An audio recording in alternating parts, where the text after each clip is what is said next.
மூத்த பத்திரிகையாளர் வெங்கடேஷ் சார் நம்மளோட நினைச்சிருக்காரு. வணக்கம் சார். வணக்கம் சார். தலைவர் 173 எப்படி வரப்போகுதுங்கிற மாதிரி கொஸ்டின்ஸ் நிறைய இருக்குது. யாரெல்லாம் இப்போ நடிக்க போகிறாங்க, ஷூட்டிங் எப்போ ஸ்டார்ட் ஆக போகுது, இதை தாண்டி ஒரு விஷயம் சொல்கிறாங்க. ரஜினி சாருக்கும் அதே மாதிரி டிஆர் சாருக்குள்ளேயும் வந்து பார்த்திங்கன்னா நட்பு, அதே மாதிரி நிறைய மோதல்கள் கூட இருந்துச்சு.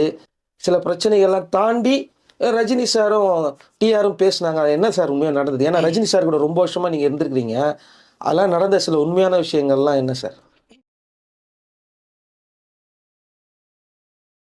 ரஜினி சாரை ஒரே ஒரு தடவை அவரை கண்ணை பார்த்து பேசிட்டாங்கன்னா அப்படியே மெல்ட் ஆயிடுவாங்க சார்.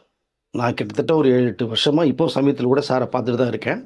பட் ஒரே ஒரு தடவை மீண்டும் சொல்கிறேன், பார்த்துட்டாங்கன்னா ரஜினியை பிடிக்காதவர்கள் கூட அப்படியே ரொம்ப லவ் வச்சுருவாங்க. ஸோ அவர்கிட்ட என்னமோ ஒரு மேக்னைட், அப்படியே இந்த ஒரு செகண்ட்ஸ் 2 செகண்ட்ஸ் கண்ணை பார்த்தாலே போதும். பட் அப்படி நிறையா சம்பவங்கள் இருக்குது. இப்போ சமீபத்தில் கூட பார்த்தீங்கன்னா ஒரு நட்பை பற்றி ஒரு விஷயம் ஒன்று பேசியிருந்தேன். சிவாஜிங்கிற பேரை நானே மறந்துட்டேன், ரஜினியாக வந்து நடிச்சிட்டு இருக்கேன். ஆனால் என்னுடைய அதாவது உண்மையான நட்பு, இந்த உயிர், அதாவது ஒரு நண்பனுக்காக உயிரை கொடுக்குற நட்பு சிலது தான் இருக்கும். அந்த நட்பு வந்து என்னடா சிவாஜி எப்படா இருக்குன்னு கேட்கும் போது தான் நான் பழைய ஞாபகத்துக்கு போகிறேன். அந்த நாட்களை மறக்க முடியாத நாட்கள். இந்த சிவாஜிங்கிற பேர் சொல்லும்போது அதை எந்த அளவுக்கு ஆழமான ஒரு விஷயம் நட்பு இருந்தால் தான் அந்த பேர் சொல்லி கூப்பிட முடியும் அப்படிங்கிற விஷயத்தை பற்றி நிறைய. இப்போ நட்புனா என்ன, நண்பர்கள் தான் நமக்கு ரொம்ப ரொம்ப முக்கியம். அது உண்மையான நண்பர்கள், உயிரை கொடுக்கும் நண்பர்கள். சிலது உயிரை எடுக்கிற நண்பர்கள் கூட இருப்பான், அதை நம்ம தான் தெரிஞ்சுக்கணும். அந்த நட்பை பற்றி அவர் பேசுகிற விஷயங்கள் இப்போ சமீபத்தில் ரொம்ப எவர்கீராக நம்ம எல்லாருக்குமே நம்மளுடைய நட்புக்குள்ளே அதை போன விஷயத்தை நம்ம பார்க்க முடிஞ்சுது. அந்த மாதிரி ஒரு நட்பில் வந்து ரொம்ப நெருங்கியதில் நம்ம மோகன் பாபு ஒருத்தர் இருக்கார். வெரி வெரி க்ளோஸ் ஃப்ரெண்டு அவர். ரஜினி தான் உயிர், ரஜினிக்கா எதனாலும் செய்யக்கூடிய மோகன் பாபு. அதான் 2 பேர் சம்மந்தியில் ஆகிற நிலைக்கெல்லாம் போனாங்க சொன்னாங்களா? அது ஒரு பீரியட் போச்சு, போக முடியாத சூழ்நிலையில் மாறிச்சு கொஞ்சம். மோகன் பாபு வந்து நெருங்கிய நட்பும் தாண்டிய ஒரு உறவு முறை வரக்கூடிய சூழ்நிலை இருந்தது. சில காரணங்கள் வர முடியல, அது ஒரு பக்கம். இன்னொரு பக்கம் பார்த்தீங்கன்னா அம்பரீஷ்னு ஒரு நடிகர் கன்னடாவில். இவர் வந்து தெலுங்கு, அவர் கர்நாடகா. அம்பரீஷ் யாருன்னு கேட்டிங்கன்னா பிரியா படத்தில் நடிகர் ஸ்ரீதேவிக்கு ஜோடியாக வருவார். ஸோ உயிர் நட்பு. அவருக்கு மேரேஜ் பண்ணி வச்சதே நம்ம சூப்பர் ஸ்டார் ரஜினி தான். சுமலதான்னு ஒரு ஆக்டர்ஸ், அவங்க தான் மேரேஜ் பண்ணி வச்சாங்க. ஸோ நட்பு இப்படியே எடுத்துகிட்டே போகலாம். நீங்கள் இதற்கிடையில் வந்து டிஆருடைய ஒரு நட்பும் எப்படி அவங்களுக்குள்ள ஒரு பாண்டிங் இருந்தது அப்படிங்கிற ஒரு விஷயத்தை வந்து எனக்கு தெரிஞ்ச விஷயங்கள் அவர்கிட்ட நான் பகிர்ந்துக்கிட்டதும் இருக்குது. அப்போது டிஆர் அவர்கள் வந்து அப்போ தான் 80s உள்ளே வர்றார்.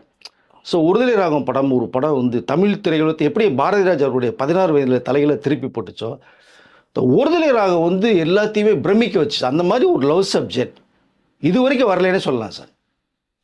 லவ்வுக்குள்ளே தொட்டு பேசாத ஒரு லவ்னு சொல்லியிருப்பேன். அதுக்கப்புறம் நிறையா வந்துன்னு வச்சுக்கோ, பார்க்காத லவர், பார்த்த லவ், இதயம் அப்படிலாம் வந்தது. முதன் முறையாக அதுக்கு வந்து பேஸ்மெண்ட் போடுறது டி ராஜேந்தர். ஸோ அவர்கிட்ட அவ்வளோ திறமைகளா அப்படின்னு. ஒருதலை ராகம் பார்த்தீங்கன்னா இன்றைக்கி எவர்கிரீன் படம். அந்த படம் பார்த்ததுக்கப்புறம் ரஜினி சாரே கூப்பிட்டு அவர்கிட்ட, எங்கே இருக்கீங்க, அது யார்கிட்ட ஒர்க் பண்ணீங்க அப்படின்லாம் விஷயம் வந்து கேட்கப்பட்டது. யார்கிட்டையுமே கிடையாது. மாயவரத்துலேருந்து இந்த ட்ரெயினில் ஏவிசி காலேஜ் போகும்போது நண்பர்கிட்ட அடித்த கூத்து கும்மாலம் இதுதான் கதையாக பண்ணியிருப்பார். 1 வருஷம் ஒன்று படம். ஸோ அதற்கு பிறகு வந்து வசந்த அழைப்புகள் பண்ணுறாங்க. ரயில் பயணிகளும் ஒரு படம். ரஜினி சார் இப்படி கூப்பிட்டு பேசின உடனே ரஜினி சார் அப்போ வந்து கிட்டத்தட்ட ஹீரோ வில்லன் கலந்து கேட்ட நிறைய பண்ணிட்டு வர்றாரு. 75 80s வரைக்குமே ரஜினி சாரோட வளர்ச்சி மிகப்பெரிய வளர்ச்சியாக மாறுது. இப்போ ரயில் பயணிகள்னு ஒரு ஸ்கிரிப்டை எடுத்துகிட்டு ரஜினி சாருக்காக அப்புறம் பிளான் பண்ணும்போது ஆனால் இருந்த பிஸி ஷெட்யூலில் வந்து ரஜினி சார் பண்ண முடியல. அப்புறம் அந்த கேரக்டர் தான் வந்து ராஜீவ். ஸோ நீங்கள் அந்த படம் பார்த்தீங்கன்னா ரஜினி மாதிரியே பண்ணியிருப்பார் நீங்கள்.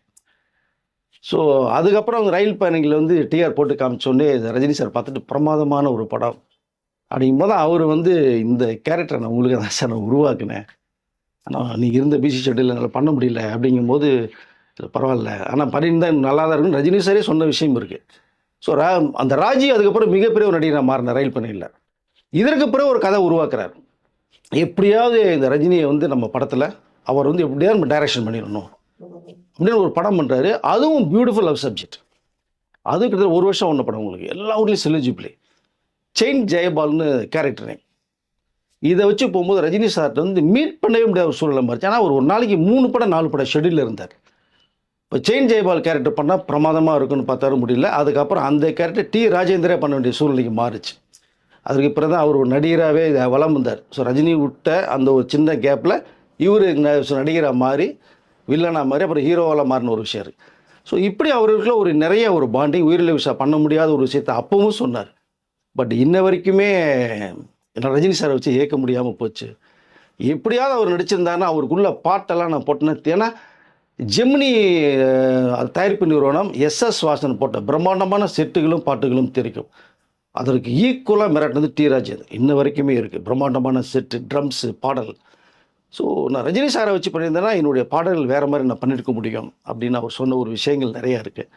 பட் இந்த நட்பு இப்படியே போகும்போது அரசியலுக்குள்ளேயும் ரஜினி சார் வர வேண்டிய ஒரு ஒரு காலத்தின் கட்டாயம் சொல்கிறது மாதிரி வரும்போது பார்த்திங்கன்னா அவரை பற்றி நிறைய விஷயங்கள் தாறுமாறாக பேசப்பட்ட ஒரு விஷயம் இருக்குது. அப்போது டிஆருக்கும் ரஜினிக்கும் ஒரு நல்ல ஒரு நட்பு, நல்ல ஒரு பாண்டிங் ஒன்று இருக்குது. இப்போ ரஜினி சார் எல்லா பேரும் அட்டாக் பண்ணுறாங்க, பேசுகிறாங்களே என்னங்கும்போது இவர் டிஆர் வந்து ரஜினி சார், ஏன்னா இப்போ மொபைல், அப்போ ஒன்லி லேண்ட்லைன் மட்டும்தான். அப்போ ஃபோன் மூலமாக நிறைய எப்படியா ரஜினி சாரை காண்டாக்ட் பண்ணி பேசணும்னு சொல்லி ட்ரை பண்ணும்போது ரஜினி சாரை காண்டாக்ட் பண்ண முடியல. எடுக்கிறாங்க, வேறு யாரும் நினச்சி வச்சிடுறாங்க. இல்லைடா டி ராஜேந்தர் பேசுகிறேன்னு சொல்லிட்டு ஒரு 4-5 நாள் ட்ரை பண்ணுறேன், பண்ணவே முடியலைங்கும் போது ரஜினி சாருக்கு எங்கேயோ டிஸ்டர்ப் ஆச்சு. 4-5 நாள் கண்டினியூஸாக டி ராஜ் பேசுகிறான்னு சொல்லி வருது அப்படிங்கும்போது ஒரு தடவை அந்த ரஜினி சார் ஃபோன் பண்ணும்போது தான் டி ராஜ் கொஞ்சம் எமோஷனல் ஆனார். என்ன சார் வந்து நீங்கள் அரசியல் இப்படி வரப்போகிறீங்க, செய்ய போகிறீங்க, சூழ்நிலை என்ன அப்படிங்கிறனா டிஆரும் அரசியல் வந்து எம்ஜிஆருடைய பரம ரசிகர். அது தெரியுமா உங்களுக்கு? அப்புறம் தான் சில சந்தர்ப்பத்தினால டிஎம்கேல போய் சேர்ந்தார். ஸோ ரஜினி சார் வந்து அரசியல் வேண்டாம், உங்களுடைய இதுக்கு ஆக்டிவிட்டி சரியாக வராது சார்னு சொல்கிறதுக்காக தான் நான் ஃபோன் போட்டேன்.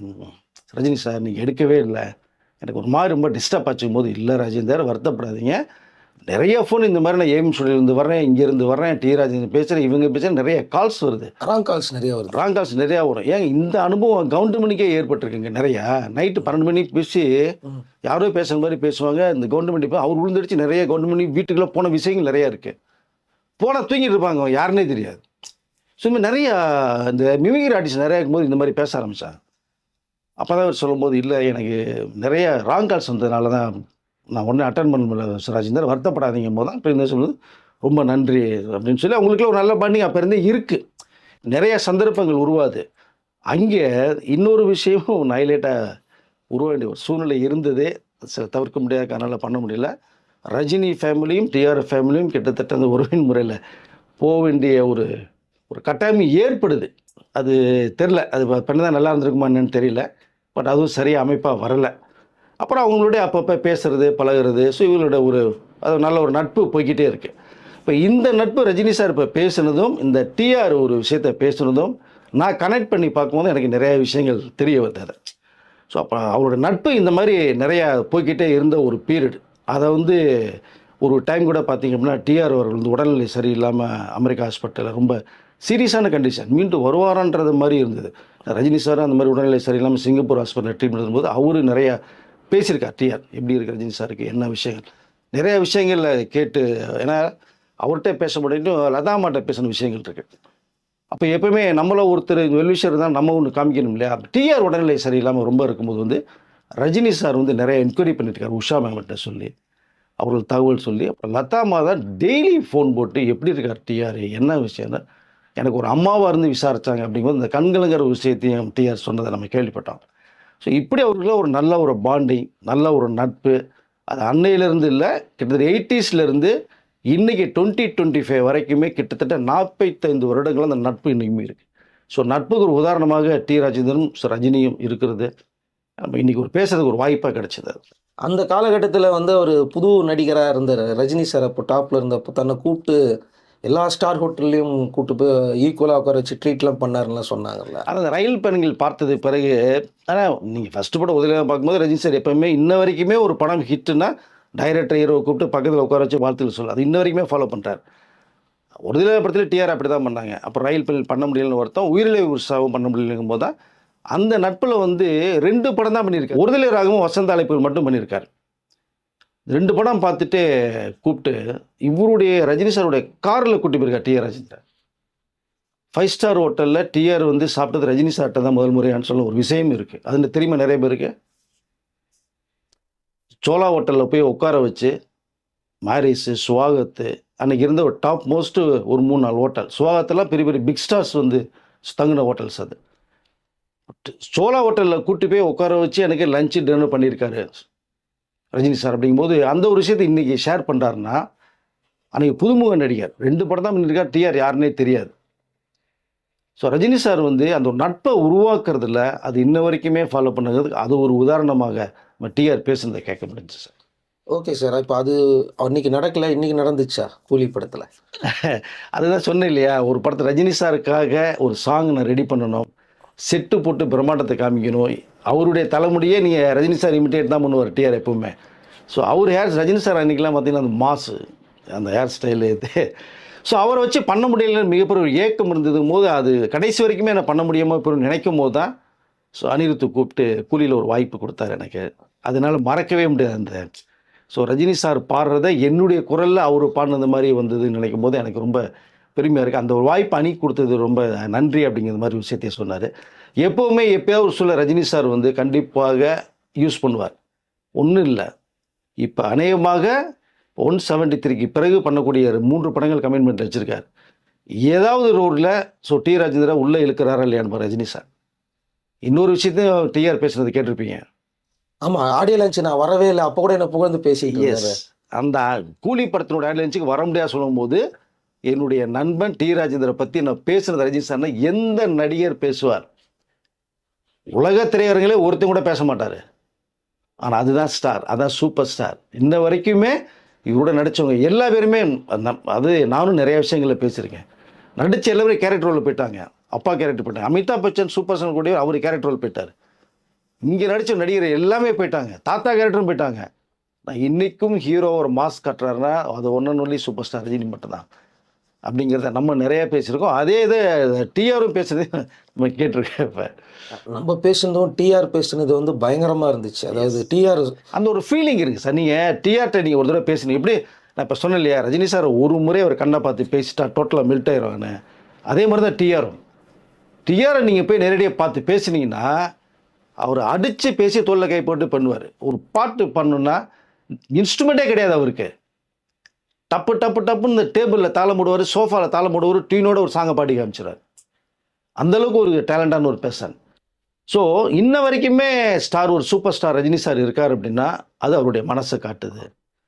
ஸோ இந்த ஆடியோ லஞ்சுக்கு வர முடியாத ஒருத்தரை, என்ன டிஆரை ரஜினி சார் கூப்பிட்டு பேசியிருக்காருங்கும் போது அந்த நட்பை நான் எப்படி பார்க்கறது அப்படின்னு டிஆர் பேசுறது போது, அதுதான் இப்போ ரஜினி சார் வந்து நட்பை பற்றி ஒரு இப்போ ரீசெண்டாக 2 நாளைக்கு முன்னாடி பேசின விஷயங்களே நான் கனெக்ட் பண்ணி பார்க்க முடிஞ்சுது எனக்கு அதை. ஸோ அந்த நட்புக்கு ஸோ ரஜினி சார் ஒரு இலக்கணமாக இருந்துகிட்ருக்கார். இந்த குரலரசனுடைய கல்யாணத்துக்கு கூட வந்து 2 நேரில் கூப்பிட்டு வாழ்த்து தெரிவிச்சு உடனே பேசுனது எல்லாமே ரஜினி சார் வந்து பார்த்திங்கன்னா இந்த பழி வாங்குறது, முகத்தை திருப்பிட்டு போகிறது அப்படிங்கிறதே கிடையாது. 2 பேருக்குள்ளே எவ்வளோ பர்சனலாக சில பசங்களால் சில கருத்து வேறுபாடுகள் இருந்தாலும் இன்றைக்கும் ரஜினி வந்து டிஆரை விட்டு கொடுக்காமல் இருக்கார் அப்படிங்கிறதுலாம் ரொம்ப பெரிய விஷயந்தான். இப்போது முக்கியமான மேட்ருக்கு தலைவர் 173 அது என்ன சார்? அதை பற்றி எந்த நியூஸுமே வரலையே, போஸ்டரோடு விட்டீங்க, எதுவுமே சொல்லியேனாங்க. யார் நடிக்க போகிறாங்க, எப்போ ஸ்டார்ட் பண்ண போகிறாங்க, கதையில் என்ன மாற்றம்? நம்ம சேனல்லே நானே பேசியிருக்கேன். சாதாரணமாக ஒரு லைன் எடுத்து ரஜினி சார் பண்ணுறது மாதிரி ஒரு பிளாக் காமெடி சிம்பிளாக ஒரு மேட்ரு பண்ணலாங்கும் போது, இப்போ அதையும் தாண்டி ஒரு பக்கா ஒரு கமர்ஷியல் பிளாக் காமெடியோட சென்டிமெண்ட்டோட ஒரு ஃபேமிலி ஆடியன்ஸ் உள்ளற அளவுக்கு அவர் என்னென்ன நினைச்சாரோ அந்த இதில் ஒரு கதை மாற்றம் செய்யப்பட்டு ரஜினி சார் சில விஷயங்களை எடுத்து சொல்லி சிபிகிட்ட சொல்லி, ஆக்சுவலாக பிப்ரவரி ஸ்டார்ட் பண்ண வேண்டிய படமே பார்த்திங்கன்னா இப்போ ஏப்ரல் தமிழ் புத்தாண்டு தான் ஸ்டார்ட் ஆகுது. கதையில் நேரேஷன் வந்து ரஜினி சார் நிறையா சொல்லியிருக்கார். அது வேண்டிய ஏற்படையில் சிபி சக்கரவர்த்தி நிறையா அது இன்றைக்கி 2K கிட்ஸு ஜென்சி விரும்புகிற அளவுக்கு, ஏன்னா படையப்பாக இருந்தால் கொண்டாடினாங்க ஒரு விஷயம் வந்து சௌந்தர்யம் எதிர்பார்க்கலன்னாங்க, ரஜினி சார் எதிர்பார்க்கல அதை. ஸோ இப்போ அவர்களுக்கு ஏற்ற ஒரு கதையாகவும் கொஞ்சம் மாடுலேஷன் ரெடி பண்ணிவிட்டு இப்போ கதை ஃபைனல் டச்சில் போயிட்டுருக்கு. ஏப்ரல் மாதத்துலேருந்து ஷூட்டிங் ஸ்டார்ட் ஆகுது. அதற்கு வேண்டிய சில கேரக்டர்ஸ்லாம் போயிட்டுருக்காங்க. அநேகமாக ஜெயராம் அவர்களும் உள்ளே வரதுக்கான வாய்ப்புகளும் இருக்குதுன்னு எனக்கு வந்து ஒரு தகவலும் இருக்குது. அதில் ஒன்று ஒன்றா சொல்லுறதுக்கு முன்னாடி கூட கதையை பற்றி நான் ஒரு விஷயத்தை லீடு கொடுத்துருக்கேன். நம்ம அதில் இப்போ ஒரு விஷயத்தை லீடு கொடுக்குறேன். அப்பப்போ வரும்போது நம்ம நேயர்களுக்கு நம்ம சொல்லிகிட்டே தான் இருக்கிறோம். அதனால் ஏப்ரல் 14 இந்த ஷூட்டிங் ஸ்டார்ட் ஆக போகுது சார். வேறு யாராவது சார் நடிக்கிறாங்க? அதான் இப்போ இந்த ஜெயராம் சொல்லியிருக்கேன் நான். எஸ்ஜே சூர்யா உள்ளுக்குள்ளே வர்றாரு. அப்புறம் பிரியங்கா மோகன் ஸோ உள்ளே வர்றாங்க. அதை இது சாய் பல்லவி வர்றது மாதிரி ஒரு விஷயத்தை நான் பேசியிருக்கேன். நான் இதை அடுத்தடுத்த கட்டத்துக்கு வரும்போது கன்ஃபியூஷன் ஆகும்போது தெளிவான விஷயத்தை பேசிடலாம் சார். பூஜா ஆக்டெல்லாம் வரான்னு சொல்கிறாங்களே, அதுதான் சார். இல்லை, அதுதான் இந்த மோனிகா சாங்குடைய மிகப்பெரிய ஹிட் ஆனது ஒரு காரணத்தில் வந்து பூஜா ஆக்டேக ஒரு ரெடி பண்ணிட்டு இருக்க மாதிரி ஒரு தகவல் வந்திருக்கு. அதை ஸோ அது ஒரு ஃபைனலைசேஷன் வருது. அதே நெக்ஸ்ட் மந்த்துக்குள்ளே நமக்கு ஒரு ஸ்கெட்ச் கிடைச்சிடும் நமக்கு. அதை இப்போ பேச்சுவார்த்தையில் போய்கிட்டு இருக்கு. பூஜா கிட்ட வரதுக்கான வாய்ப்புகளும் இருக்காது. Okay sir. இப்போ இந்த படம் வந்து என்ன மாதிரியான ஆக்ஷன் பிளாக்காக வரப்போதா இல்லை ஃபேமிலி சப்ஜெக்டாக வரப்போதா? ரெண்டும் கலந்து தெளிவாக புரிஞ்சுங்க. ஃபேமிலி சென்டிமெண்ட்டோட ஒரு க்ரைம் த்ரில்லர் ஆக்ஷனோட தான் இந்த படம் வருது. ரஜினி சார் என்ன கெட்டப் கேரக்டருங்கிறதையும் அவங்க ஃபிக்ஸ் பண்ணிட்டாங்க. அதுக்கு வேண்டிய ஒரு மாடலேஷன் ஸ்கெட்சும் போட்டாங்க. இந்த ஹேர் ஸ்டைல் இந்த மாதிரி கெட்டப்னு சொல்லி அதற்கு வேண்டிய லைனிங் டிராயிங் ஒர்க்கும் போய்கிட்டு இருக்கு. ஸோ வித்தியாசமான ஒரு கதை காலத்தில் இந்த 173 படத்தை பார்க்கலாம். இந்த நட்புன்னு விஷயத்தை சொன்ன பார்த்தீங்களா, இந்த நட்பை நீங்கள் கொண்டு கனெக்ட் பண்ணுறேன்.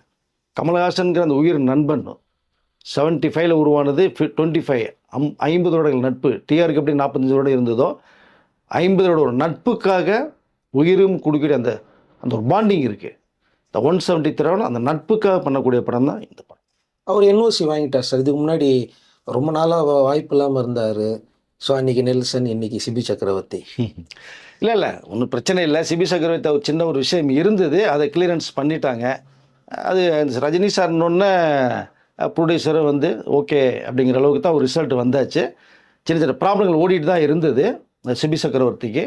அது கிட்டத்தட்ட இப்போ வந்து கிளியர் ஆகிடுச்சு. என்ன ப்ராப்ளம் சார் அது? இல்லை, அந்த படம் வந்து நம்ம சிவகார்த்திகேயன் படம் வந்து அந்த ப்ரொடியூசருக்கு பண்ணி சொல்லி அதுக்கு வேண்டிய சில ஏரியாக்களும் கம்பெனி வந்து முடிச்சிட்டாங்க. பிஸ்னஸ் பண்ணி ஒரு அமௌண்ட்டும் வாங்கி இவங்களுடைய அந்த காம்போவில். அப்போ அந்த எதிர்பார்ப்புகள் வந்து ரொம்ப அதிகமாகிடுச்சு. ஏன்னா ஃபஸ்ட்டு படம் வந்து 100 கோடியில் கொடுத்த சிபி சக்கரவர்த்தி, சிவகார்த்திகேயனுக்கு ஃபஸ்ட்டு படம் 100 கோடி டான்.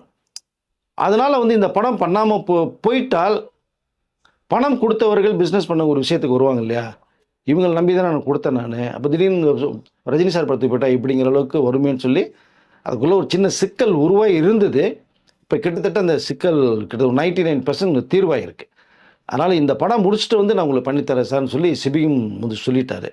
அதில் கொஞ்சம் என்ன மிஞ்சி போனால் ஒரு 6 மாத காலம் தானே இது வந்து ரொம்ப, அதாவது டைமிங் டியூரேஷன் ரொம்ப எடுத்துக்கல.